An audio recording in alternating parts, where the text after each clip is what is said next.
This is the His and Her Money Podcast, where we talk about managing money, marriage, and everything in between. Now, here are your hosts, Talaat and Tai McNeely.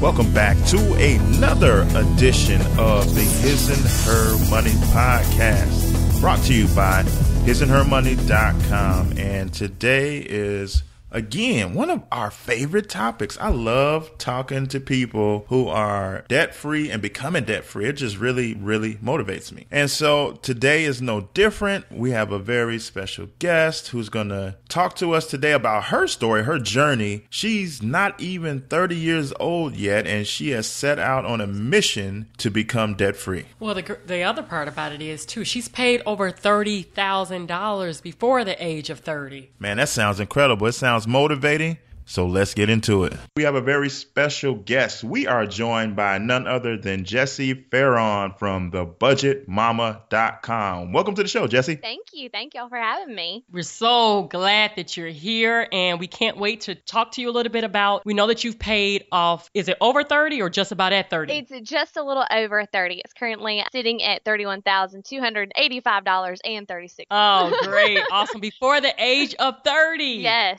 Oh, we love it. So before we jump into the story, can you give us a little bit of background on yourself? I'm a wife to probably one of the hardest working men I've ever known. I'm a mom to two little boys, ages 2 and under. They definitely keep me on my toes. Oh, yeah.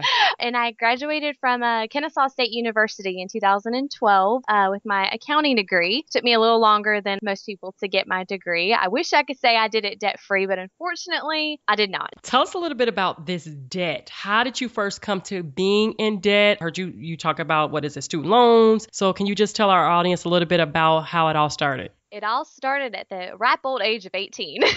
I fell into that little trap of, well, you've got to get a credit card to build your credit, all that. And well, I guess I took that a little bit to the extreme. I'm not sure exactly how many credit cards I had, but the last number that I really remember was 8 credit cards, all with balances on them.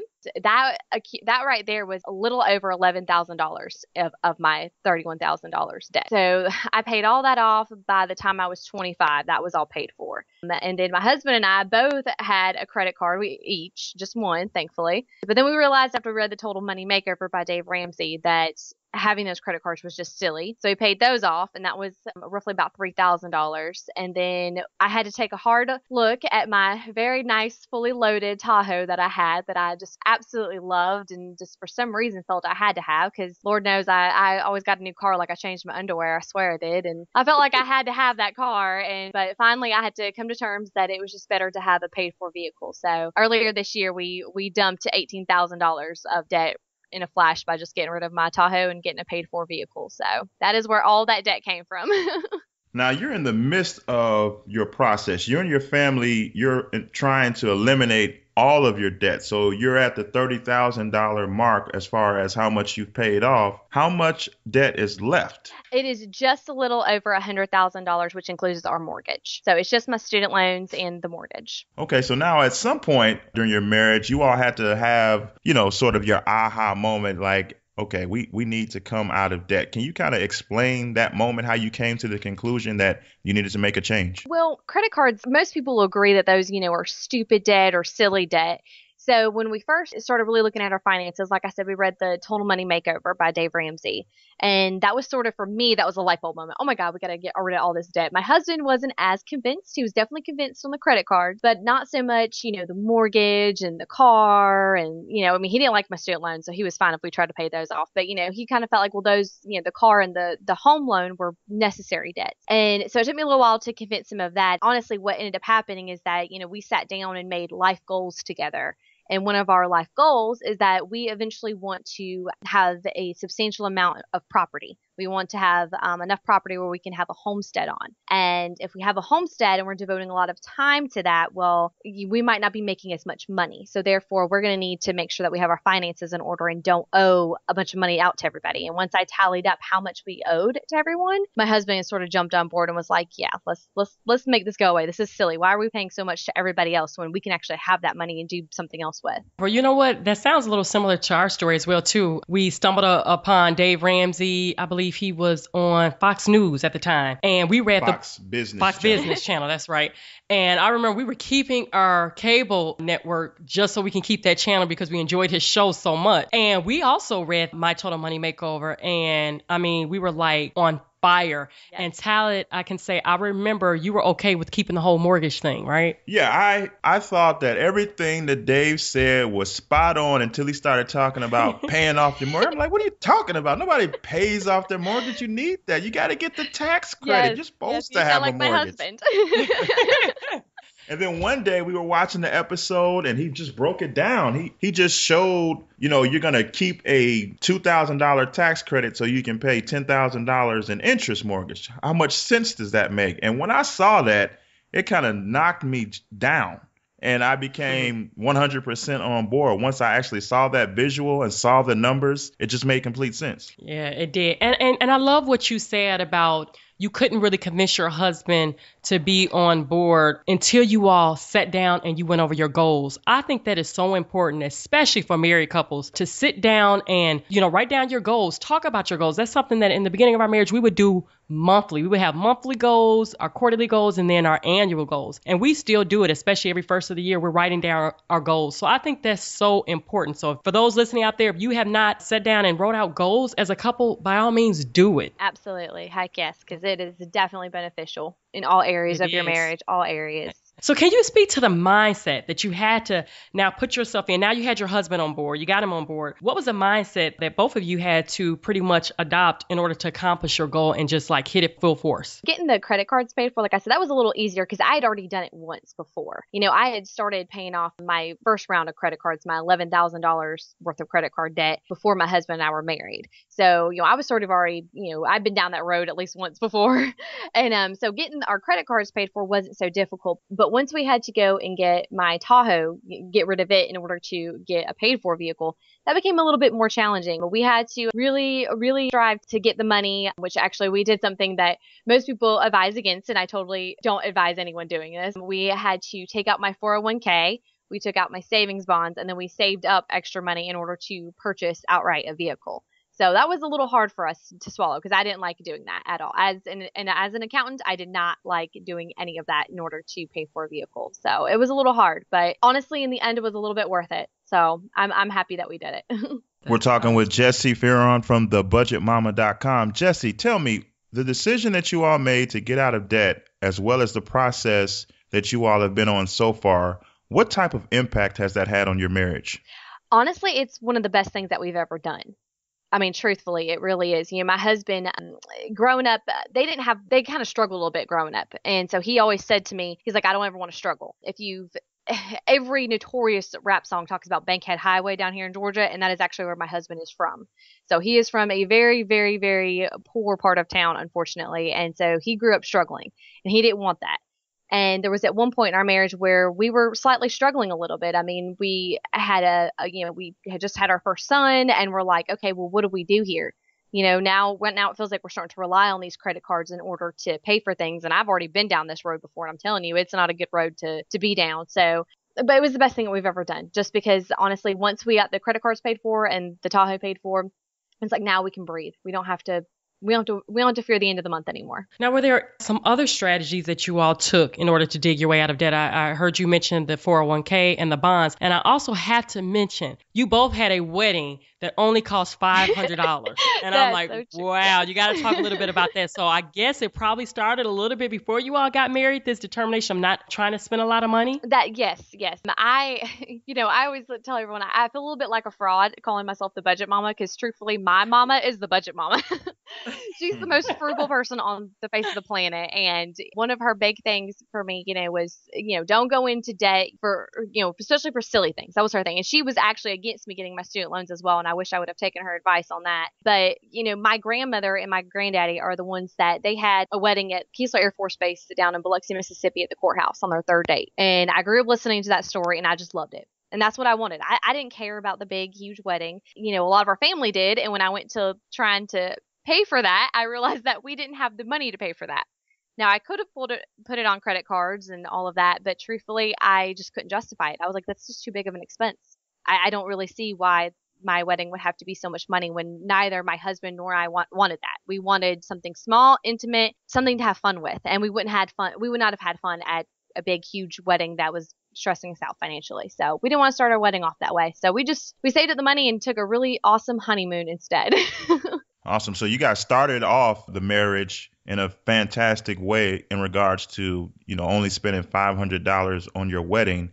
Since this time and along the journey to getting out of debt, what are some tips that you can give to the audience, or some ways that you all have cut back and adjusted your lifestyle in order to endure this process of debt elimination? One of the things that I do, there have been times I've done this monthly, but now I do it quarterly. I go through our entire house and grab everything that we don't use, need, what have you, and I make piles of it. Some of it I donate, some of it needs to be thrown away, and others of it I sell. And once all the profits from that, we determine where it goes. It either goes towards our debt, or if we're saving to buy Christmas or birthdays or whatever, or emergency savings, then that's where the money goes. So that's one of the things that I've been doing ever since I started the debt-free journey, which is just selling off anything that I don't need, use, or want anymore. Another thing that I do is all the tax refund checks that we get immediately go somewhere. I mean, as soon as they hit our bank account, I transfer it from the checking account to either a savings account or to our debt, one or the other. I don't let the money sit there, because if it does, then it gets absorbed somewhere else and gets spent, and that's not good for the budget at all. And then I also use sites like Swagbucks and Inbox Dollars to earn extra money online. I mean, I'm going to be online anyways, so I might as well earn a little bit of extra money. I use that towards our debt as well. So honestly, you just have to get a little creative sometimes, but there's, I don't like calling it free money, but there is ways to find extra money that you can utilize to pay for your debt or build your savings or wherever you need that money to go. And another thing that I had to do was work a second job. So sometimes we unfortunately have to put in a little time there too sometimes. Ty and I started a trend, and we call it hustle season.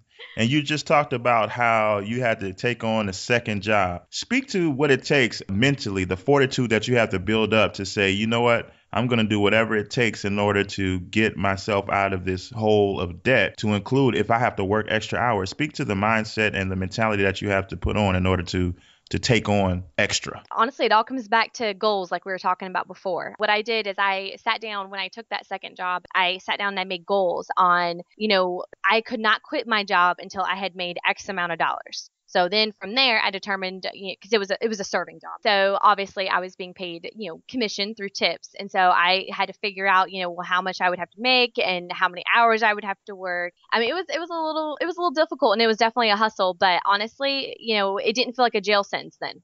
It felt like, okay, well, I know what I'm working towards. I'm not going to have to work this second job forever. I know what my plan is. So that makes it a little bit easier, is if you give yourself goals and deadlines to meet, it makes it a little bit easier. You don't feel so much like you're, in prison, so to speak. Yeah, I agree with that. I remember this was before we got married. I was working as a cosmetic artist for MAC Cosmetics, and I love to shop in the store, New York and Company. Oh, goodness. And yes. the manager stopped me and she said, you know what? You want to work here like during the holiday season just to make some extra cash? And I'm like, well, okay. At that time, I wasn't married. I didn't have any children. And my sister, my twin, thought I was crazy. She was like, more power to you. I don't know how you're doing it, but do it. And let me tell you, I would go to work every day and they would put me on the floor and I would have to work the dressing room. But my main goal was, okay, I'm going to now get this check that I'll be able to put towards something. And at that point, it was us, getting married and preparing to start a family. So I, too, also set a goal. And it makes the job a lot easier when you know that you're working towards something, Absolutely. So, yes, kudos to that. So can you tell us what you believe were some of the essential keys for you to maintaining the course of becoming debt-free? Well, we use the debt snowball method that Dave Ramsey discusses, where you pay off, the smallest debt first and work your way up from there. And that honestly has been the easiest way for us to tackle our debt, only because you see your progress and you feel accomplishment after you've met, after you've paid off that one debt. And that's actually how we have been attacking my student loans, because for those that maybe aren't at the process of paying off their student loans yet, typically your student loans are individual loans that you can choose to consolidate if you want to. Mine are not consolidated, only because I didn't feel like paying on them for 20 years, but mine are broken out individually. And so I'm attacking them right now, where I pay the smallest one off first to the largest one. And I just keep reusing that method over and over and over again. And honestly, it really does work. And it absolutely helps keep you motivated going down this debt-free journey. Now, you are the budget mama, so I got to ask, what part does budgeting play in this process for you? And for those that are listening that aren't really familiar with how to budget, how did they get started? Well, how you get started budgeting for me, I just, I try to keep it simple. I just take my income minus my expenses. That's the difference. And then depending on what your difference is, if you're in the negative, well, you need to go back to your budget and try to figure out if you can cut your expenses or if you can add more income. That's the only way to balance out the budget formula. If you're in the green, you have extra money, then you figure out where that money goes to. Either it goes to your debt if you need to pay off debt, or it goes to your savings. That for me is the simple way to tell people to start budgeting, because that's the very first budget I ever created to figure out if I could afford to pay extra on my debt. And unfortunately, at that time in my life, I was not able to pay extra. Thankfully, now I'm at a time in my life where I can. For instance, my husband just received a raise. And so instead of readjusting the budget where we have, where we use that extra money he gets in his paycheck towards another bill, or to spending money, we just take that money immediately out. We pretend it doesn't exist and we pay it immediately towards my student loans immediately. We don't allow it to sit in the account. That's my biggest thing with budgeting period, is that once you plan where that money needs to go, you need to use it for that purpose, or else if you let it sit too long, you're going to spend it. So true. She is definitely speaking our language. The same thing in our home. Talaat just recently got a pay raise, and we considered it as if you didn't get a raise. Exactly. That extra money is now, our goal is to pay off this mortgage. So that is a key point that everyone should definitely take away from. If you get a raise on your job, if you get any bonuses, I like to also say too, don't even, bring that money and put it in the pot. Immediately take it, like as Jessi said, and put it on some debt or in your savings or paying off your mortgage or whatever your goal is. Definitely use that money for that. So now, Jessi, to the people listening right now who feel there is no hope or no real way for them to become debt free, what can you say to them? How can you encourage them in regards to your journey? You have to want it badly enough. That honestly, that's what it all comes down to. And it's very hard, because I remember crying into my dog's fur because I realized I had no money. I was extremely broke. I was facing almost being evicted from my apartment. And it took me sitting down and making just a basic budget. Like I said, my income minus my expenses. When I saw the real number of how broke I really was, that was my motivation. I was like, oh no. I'm not going to become this. I'm not. So that's when I started ripping through my apartment, found everything I could possibly sell, from jewelry to shoes. I mean, I found anything that, was decent enough that I could sell. I mean, people will buy crazy things. So you can sell practically almost anything. And so I started there, and, like I said, I worked a second job, and that was my motivation, was just that I was not going to struggle, because I really was struggling. Facing the reality is what did it for me. And I believe that it's hard to do. It's easier said than done. But I think that that's what everyone has to do. You just have to sit down and actually look at the real numbers and see either how bad you are, or maybe not how bad you are, but see where you can improve. Now, you started off your journey in tears. Yes. And emotionally speaking, compare your state of mind then to where you are today. In the middle of the process, what is your emotional state now compared to then? I actually still have moments where I panic. My husband likes to call me a tightwad, because I always freak out about money. I think that when you are broke, it kind of sticks with you a little bit too long, where you start to panic, where, if we go like for October, we just completely blew our budget. It was awful. And I was very upset. It was very hard for me emotionally. And I remember my husband, he looked at me, he goes, Jessi, it's okay. Like, they're not coming to take the house. It's okay. We've paid the bills. It's happening. He said, yeah, we spent more money than we should have, but it's okay. You're not at that. You're no longer that little 21-year-old girl that, doesn't have any money, who's facing the eviction notice. And so, I mean, it's just, it can be a little challenging to stay, emotionally sane during this process. But definitely now I think that it's easier, but it's also harder too, because it's like, I just want to be done. But I have to remind myself that, you got to stay steady and kind of keep doing it and just keep on trucking. You know what, Jessi? Are you sure that we're not married to the same man? Because my husband too, in this past October as well too, one of our categories, I'm like, whoa, it was like $4, I want to say, that we went over the budget. And he looked at me, he's like, Ty, it's okay. We just readjust the budget. Yeah. I'm like, no, we can't do this. It's not allowed. You don't understand. Exactly. And, and I think it's a balance. I think it's good that we are that way. Yes. And I think it's good that our husbands are that way as well, too, because we both have to keep each other in balance. Like, okay, it's okay to adjust. And then, two, we have to also keep the same mindset that we have to, stick to our budget as well, too. That's very, very important. Yes, absolutely. I know. I mean, I drive my husband crazy with my budgets. He gets so annoyed sometimes. He's like, what? I can't have fun money. And I was like, no, you spent all your fun money last week, remember? I love it. I'm sending text to my husband too at work, like, excuse me, this $2. You know, it's like, oh my gosh, I that's do so that too. true. I'm like, I know where you are at right now. I just Right. So Jessi, speak to that, when those times come up where you have to have that conversation. You started the month off with this plan, this budget, and things didn't go according to plan. I think a lot of people, especially in the beginning when they're first trying to learn how to budget, that kind of knocks them off their horse and they just say, forget it. This budgeting thing, it's not for me. Yeah. What can you say to people to encourage them to stay the course and to speak to the importance of not giving up? First, to give yourself grace. You're going to fall off the horse. It's going to happen. It happens to me. Like I just said, it happened in October. So I might call myself the budget mama, but budget busts actually do happen. So one, try to take emotion out of it. So if you want to freak out, that's okay. But make sure you freak out and then you sit down and you actually look at where you went wrong and then figure out how you went wrong and figure out how you can fix it. If it's because your spouse spent too much money, don't argue about it. Just realize that that's what happened. Forgive. And figure out how you can do better next time. Because if you just argue about it, it doesn't really solve anything. That's the hardest lesson I've had to learn. All right. And can you also tell us a little bit about the mission of your site, thebudgetmama.com?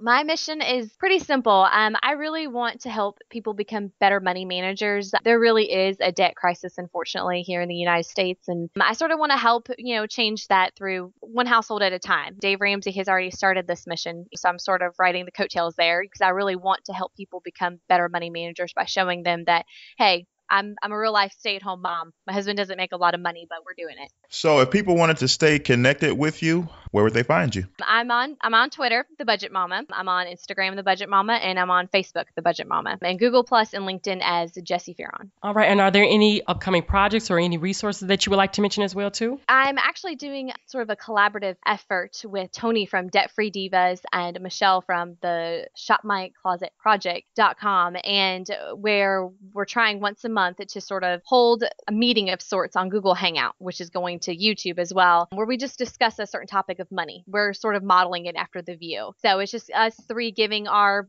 various opinions and tips on whatever topic it is that we chose. For the first one we did, it was holiday budgeting. So we each gave our tips because all three of us represent three different demographics and walks of life, so to speak. And so how do people find that? It is Money, Life, and More on Google Plus. So you can search for it there. I'm actually working on trying to get the little video thing to embed on my site, but you can also look for it on my YouTube channel. And my YouTube channel, unfortunately, doesn't have a tag name, unfortunately. It just has a bunch of numbers, so I have to fix that. Jessi, your information has been wonderful, and I think we have all taken note and learned a lot. Thanks for coming on the show. Well, thank you guys so much for having me. Wow. Another amazing story of somebody working hard and grinding toward financial freedom. I think it's also important to note how her husband was not all into this process of becoming debt free until he attached a goal to it. And his goal was to be able to own a homestead. Right. So sometimes that's what you have to do. Getting out of debt or becoming debt free may not be glamorizing. Is that a word? Glamorizing? Glamorous. Glamorous, right.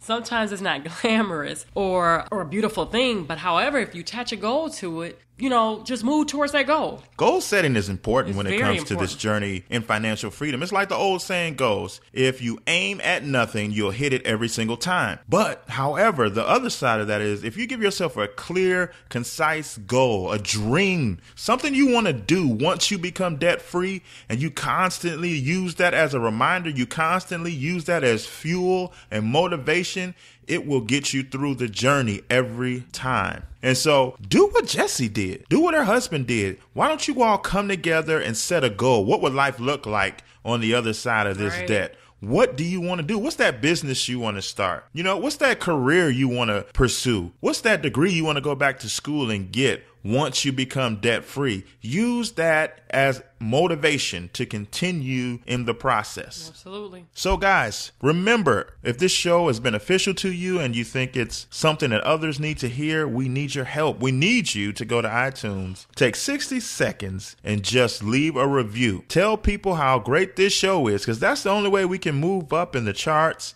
and that's the only way we can become visible for others on iTunes. And also, don't forget to visit us over on our website at hisandhermoney.com. We post over there frequently, and we would love to have you join us. So remember, guys, here it is. No matter where you are on the road to financial freedom, the key is to start now and finish strong. Thank you for listening to our podcast. For more information on how to win with your finances, be sure to visit www.hisandhermoney.com.